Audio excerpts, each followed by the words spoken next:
Dear friends, আসসালামু আলাইকুম।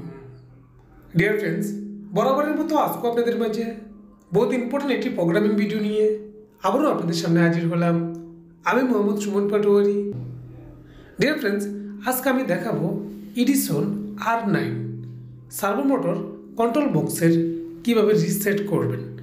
অনেক সময় আমাদের এই কন্ট্রোল বক্সের কোনো প্রোগ্রাম চেঞ্জ হয়ে গেলে বা আমরা যদি ভুলবশত কোনো প্রোগ্রাম চেঞ্জ করে ফেলি, তাহলে সেই ক্ষেত্রে আমরা এই কন্ট্রোল বক্সটা কীভাবে রিসেট করব সেটি দেখিয়ে দেব। তো কন্ট্রোল বক্সটা রিসেট হয়েছে কিনা সেটা কনফার্ম হওয়ার জন্য আমরা মেশিনের স্পিডটা আমরা দেখে নিচ্ছি। আমাদের স্পিডটা 2000-এ আছে এবং আমাদের এখানে অ্যাজ বাটনের মধ্যে একটি লাইট বাটন রয়েছে, আমরা সেই লাইট বাটনটা অফ করে দেব।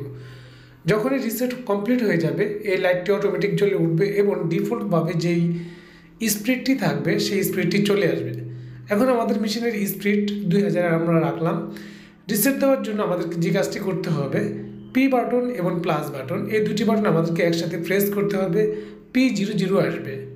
P00 আসলে এখানে দেখবেন আরও অনেকগুলো প্রোগ্রাম রয়েছে। এটি প্রোগ্রামে যাওয়ার জন্য P0 1 2 3 এভাবে এই প্রোগ্রামে যাওয়া যায়।